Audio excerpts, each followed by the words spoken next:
I need you to understand something before I begin. I didn't believe in monsters. But if you'd been there that night, if you'd seen that pale, crooked thing keeping pace with my car at 60 miles per hour, you wouldn't be sleeping tonight. I still don't. And sometimes, at 1 a.m., I swear I hear something scratching at my back window. This was back in 2019. I was driving alone on Highway 50 in Nevada, the loneliest road in America. And trust me, that name doesn't even begin to cover how empty it feels at night. I was heading toward Ely after visiting a friend in Reno. I left too late, and by the time I hit the remote stretch, it was pushing 1 a.m. Not a single car in sight, no buildings, no lights, just endless black desert and the thin strip of road in front of me. I wasn't scared, not yet, just tired. I remember adjusting the radio, static on every channel, and something in my peripheral vision made me turn my head. At first, I thought it was an animal running beside the car, maybe a coyote. But then my brain caught up with what my eyes were seeing.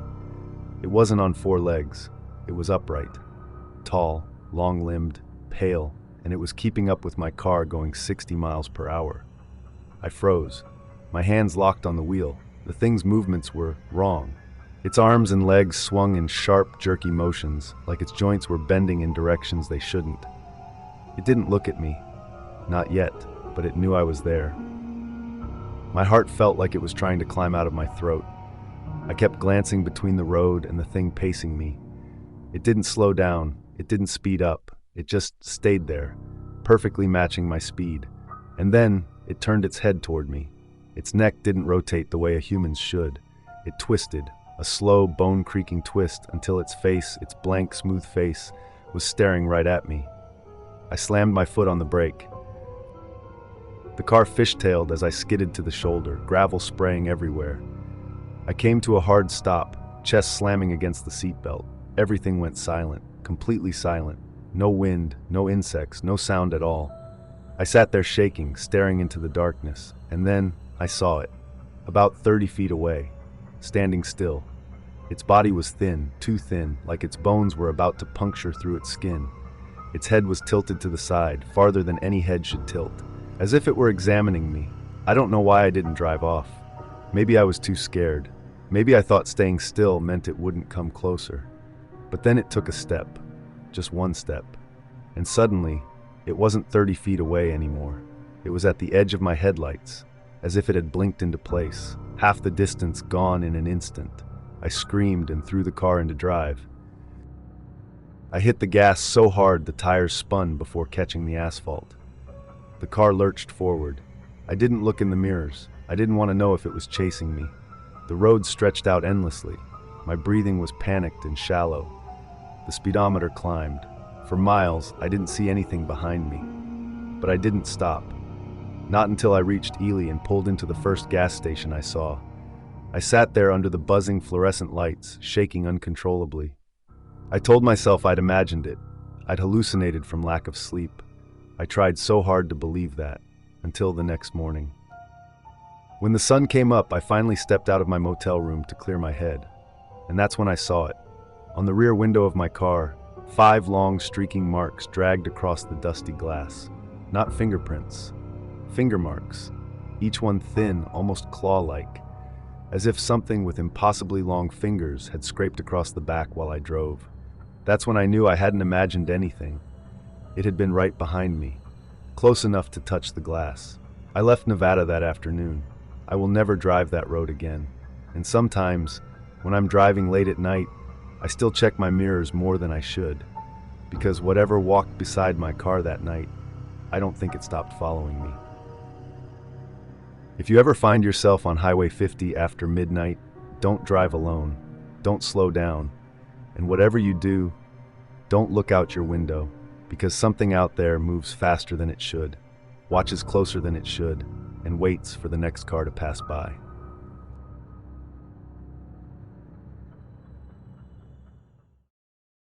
I need you to understand one thing before I begin. Cabins don't just appear.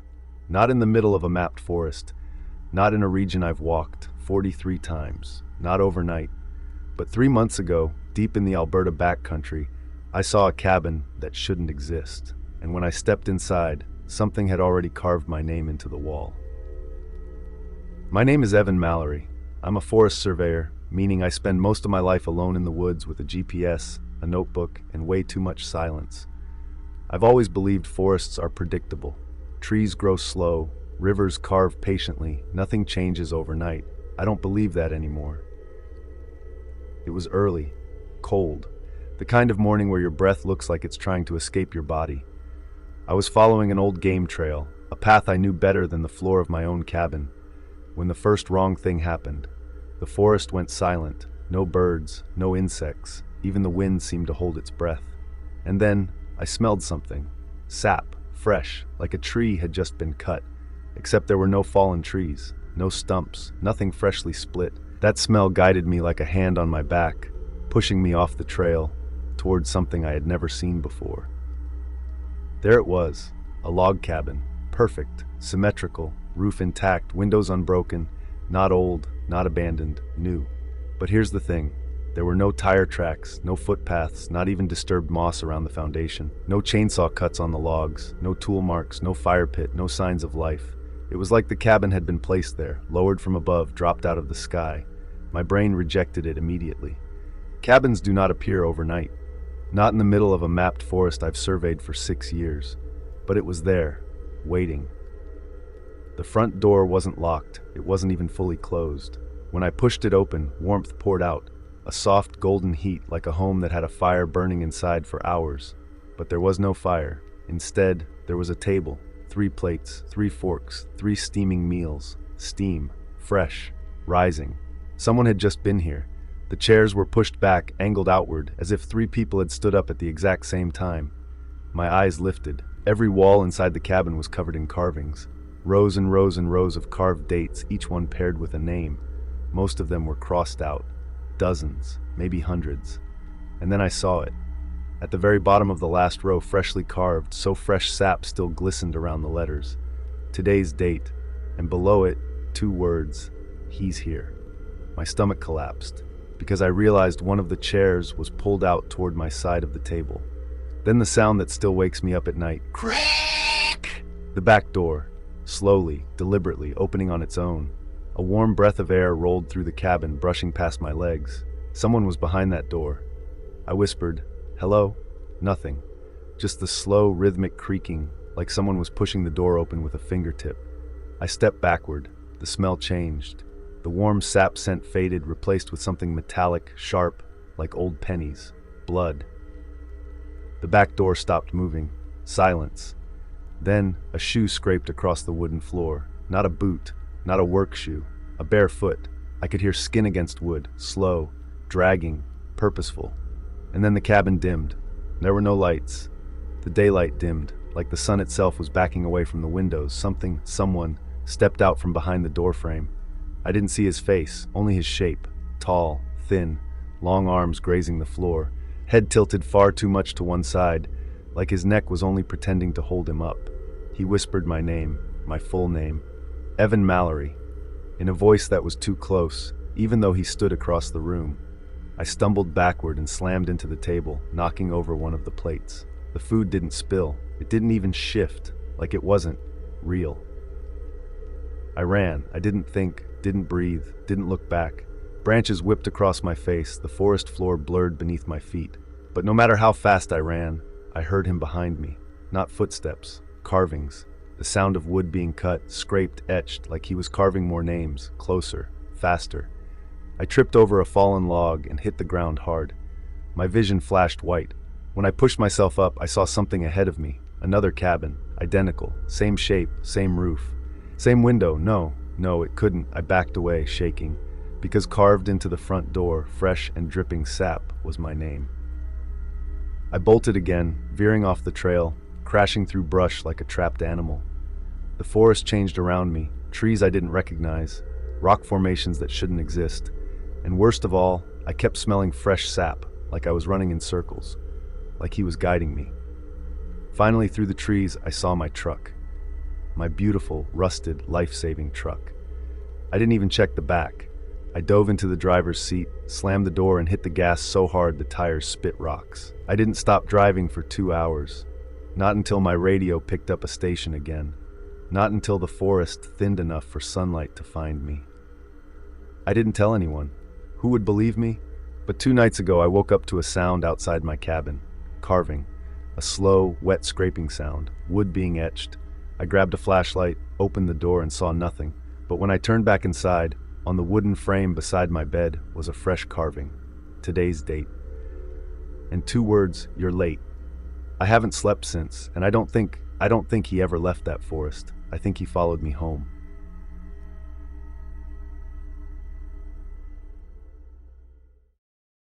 I want you to remember one thing before I start this story.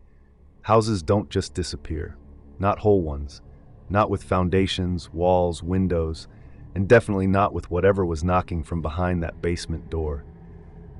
I used to tell myself there had to be an explanation for what happened on that farm in rural Tennessee.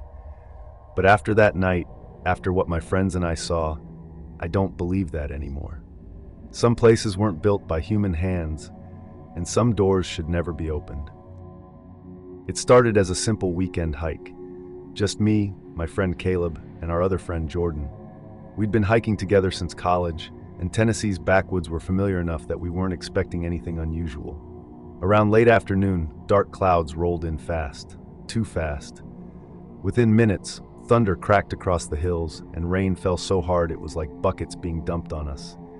The dirt road behind us turned into a river of thick brown sludge. We needed shelter. Any shelter. That's when we saw it. A farmhouse, old, weather-beaten, but standing alone in the middle of a huge field like it had been dropped there. We sprinted toward the farmhouse through waist-high grass. The front porch groaned under our weight, but the door, it was unlocked. Inside, everything felt frozen in time. 1970s wallpaper peeling off the walls, dust thick enough to write your name in. 2 old rotary phones sitting on a small table. The air was stale, like no one had breathed it in decades. But the strangest part was the silence. Not even the storm seemed to reach the inside of that house. We thought we were safe. We were wrong. The 3 of us set our backpacks down in the kitchen. That's when Jordan froze. Man, were those here before? On the floor, leading from the back door straight to the basement door, were muddy footprints. Not old ones. These were wet, crisp, fresh, and they weren't ours. We checked our shoes, clean, and the mud outside was dark brown, thick like clay. These prints were lighter, like gray silt from a creek. Something had walked into that house recently. Something that wasn't there when we walked in. We tried to leave right then, but the storm outside had gone from bad to biblical. The dirt road was now a flowing river, trapping us on the property. So we stayed upstairs, sitting in a small bedroom lit by a flickering lantern from one of our backpacks. Thunder rattled the walls. Wind howled through cracks we couldn't see. Around midnight, we heard it. Footsteps in the kitchen, slow, circling the table downstairs. Caleb whispered, "Someone's in the house." But I knew that wasn't true, because those footsteps didn't match human pacing. They were too slow, too rhythmic, like something was learning how to walk, and there wasn't a single sound of breathing, just footsteps. Around 2 a.m., the footsteps stopped. We heard something far worse. Knock, just one, calm, patient, coming from the basement door. A second knock, then a third. Each one perfectly spaced, like whatever was down there had all the time in the world. Caleb grabbed my arm. He was shaking. I think it wants us to open it. We didn't stay to find out. We grabbed our packs and ran into the storm. The rain hit us like stones. Wind nearly knocked us off our feet. But none of that mattered, because when we looked back at the house, the basement door inside was opening. Something dark and tall slid into the hallway, just barely visible in the lightning flashes. We didn't wait for a better look.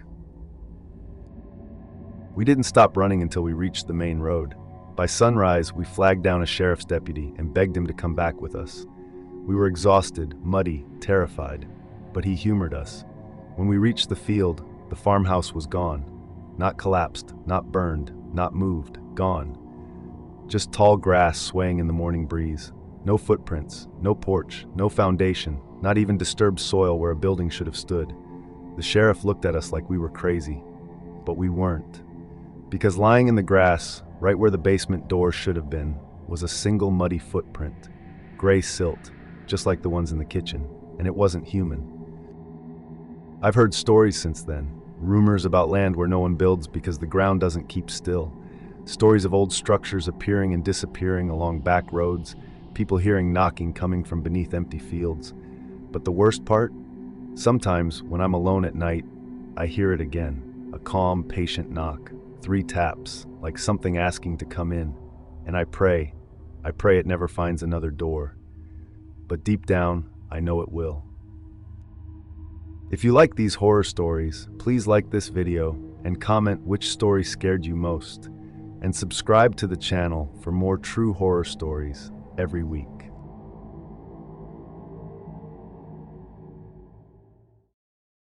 I need you to understand something before I begin. What I saw in that desert, it didn't take him. It replaced him. Because every night since that evening in New Mexico, when I close my eyes, I still see that empty rest stop. I still hear the whispering coming from the dark, and I still see the blue sedan that shouldn't have been able to move on its own. And I keep asking myself the same question. If the driver vanished, who or what turned off the headlights? I was driving alone through rural New Mexico, hours of empty road behind me, nothing but desert on all sides. My GPS had lost signal a while back, and the sun was melting into the horizon, turning everything the color of rust. I was exhausted, so when I saw a tiny rest stop coming up, 2 picnic tables, a bathroom building, and a couple of trash cans, I figured I'd pull in, stretch my legs, maybe splash some water on my face. There was only one other car, an old blue sedan, engine running, headlights on, but no movement. As I pulled in, something felt off. The air felt heavier, too quiet. I got out of my car and looked over at the sedan. The engine hummed softly, and its headlights glared straight ahead into nothing. I walked closer, expecting to see someone in the driver's seat, but the seat was empty. Inside, there was a half-eaten sandwich, a wallet, and a phone still playing a paused video, a man talking to the camera mid-sentence. It looked like whoever was here had stepped out only seconds ago. "Hello," I shouted into the open desert. My voice didn't echo. The air swallowed it. No reply, no footsteps, not even wind. Just silence. Deep, heavy silence. I felt the hairs on my arms stand up. Something was wrong here, very wrong. I turned toward the restroom building. That was when I heard it. A voice. Not a scream. Not even a cry. A frantic, shaky whisper, like someone talking to themselves in total panic. It was coming from the men's room. I froze. The whispering didn't sound human. It sounded wrong. Like someone trying to imitate a voice but not quite getting the rhythm right. My stomach twisted. Every instinct told me to get back in my car and leave, but the whispering, it sounded terrified. What if someone was hurt? I stepped slowly toward the building. With every footstep I took, the whispering grew quieter, like it sensed me coming. When I finally reached the doorway, the whispering stopped, instantly. The silence hit me like a punch. I leaned in, heart pounding so hard I could hear it in my ears. Then the men's room door, started to swing open by itself, slowly, creaking, scraping the ground. I stepped back as it opened completely, revealing nothing. Absolutely nothing. No one inside. No window for someone to slip out, just empty stalls and cold concrete. The smell inside was old and stale, like the room hadn't been used in years. But the whispering, I know I heard it. My brain screamed at me to leave. I turned back toward the parking lot and froze. The blue sedan's headlights were off. The engine was no longer running. It was impossible. I had been gone maybe 30 seconds. Engines don't go from warm to ice cold that fast, but when I touched the hood, it felt like the car hadn't been running for hours. Something had changed while I wasn't looking. I looked inside again. The sandwich was gone. The wallet was gone. The phone, still on the seat, now showed a different screen. A video recording window, a new one that wasn't there before, and it had a timestamp from 20 seconds ago. My blood turned to ice. Someone or something had been in that car while I was at the restroom. Recording. I grabbed the phone with shaking hands and hit play. The video was short, barely a second long. It showed the inside of the car, the empty seat. But in the last half second, a shape leaned into view. Not a face, not a person. A pitch black silhouette with a mouth that didn't move right. whispering in a broken, jagged voice, my name. I dropped the phone and ran. I sped away so fast I nearly tore my tires off, but as I checked my rearview mirror, the blue sedan's headlights flicked on, blinding white, and then the car, with no driver, rolled slowly out of the rest stop. It didn't chase me, it just turned to face the highway, watching, waiting. I didn't stop driving until sunrise. I still think about the driver who vanished, or maybe the thing that climbed into his place. Because 2 nights ago, when I went to my car after work, there were dusty footprints on the pavement, leading up to my driver's side door, stopping right next to it. And they weren't mine. A half-eaten sandwich sat on my passenger seat, and my phone was open to a new video recording, one I don't remember taking, not at all. Whatever I met in that desert, it followed me home. And if you ever see a blue sedan at a rest stop, engine running, headlights on, and no one inside, don't call out, don't look inside, don't listen to the whispering, just get in your car and drive.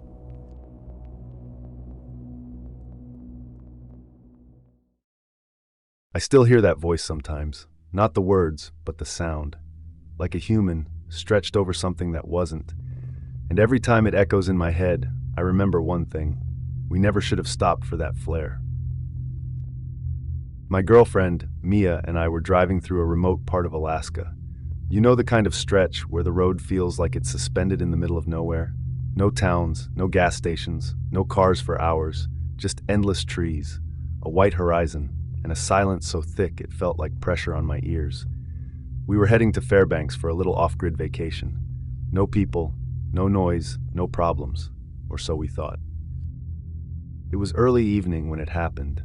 The sky was turning that deep icy blue, and the snow beside the road glowed under the last bit of daylight. Then, whoosh, a bright red flare shot up from the tree line to our right. It burned against the fading sky like someone was screaming for attention. I slowed the car.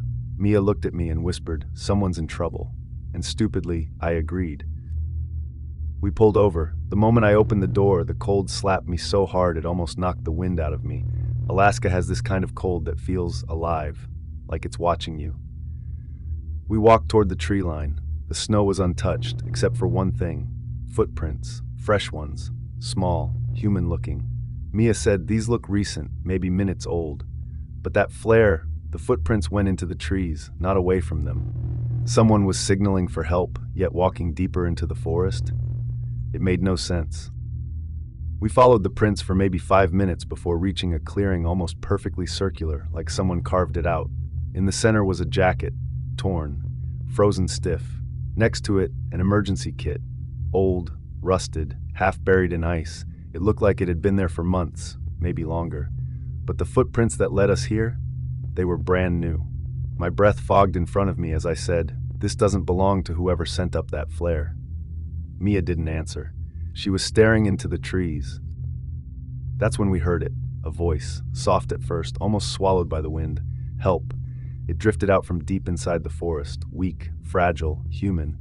We both stepped toward it, calling out, "Hello? Are you injured? We're here to help." Then it came again. Help. Same tone, pitch, same sound, exactly the same, like someone pressed replay. Mia grabbed my arm. "That wasn't real," she whispered. But then we heard snow crunching, something big, moving. Not toward us, but around us, circling. Every instinct in my body screamed. The clearing wasn't a lucky place where we found clues. It was a trap. We weren't rescuers. We were the ones being lured. The voice came again, "Help." But this time it sounded as if it came from every direction. And then we saw it. A shadow ducking behind a tree. Not small, not human-shaped. Too tall, too wide, too wrong. I whispered, "Run." We sprinted back through the woods. Branches snapping, snow spraying everywhere. Behind us, something thundered through the trees. Not chasing us in a straight line. No, it was cutting us off, moving parallel, trying to intercept. I swear I heard it breathing. Not like lungs, more like something dragging air through a broken throat. When the car finally came into view, I've never felt so relieved. We jumped in, locked the doors, and I hit the gas so hard the tires skidded before finding grip. I didn't even look back. We were almost out of sight of the forest when Mia let out a choked scream. "Stop!" I slammed the brakes and looked where she was pointing. At the edge of the tree line, something stepped out. It raised its arm, holding something long, thin, and burning red at the tip, a flare. But the thing holding it, it wasn't shaped like a person. Its arms bent wrong. Too many joints. Its legs were uneven, like it had never figured out how to imitate human movement. And the face, God. The face looked like someone had tried to sculpt a human head from memory, but forgot what real people look like. Misshapen, wide, hollow. It lifted the flare higher, like it was showing us, like it was saying, "Come back. The trap is still here." I floored the gas. The figure blurred behind us, swallowed by distance and snow. Mia cried silently beside me, and that voice, that perfect, identical help, echoed in my head over and over. Something in those woods had learned how to sound human, how to fake distress, how to call people deeper and deeper until they never came back out. And when I looked in the rearview mirror for the last time, I swear I saw that flare shoot upward again, calling for the next person. If you ever see an SOS in the middle of nowhere, a flare, a shout, a cry for help, don't stop, don't investigate. And whatever you do, don't follow the footprints, because sometimes they aren't leading you to someone who needs rescuing. Sometimes they're leading you straight to the thing doing the hunting. Thanks for watching Sinister Horror Diaries, where the shadows speak and the stories never end. Stay safe, stay scared, stay sinister.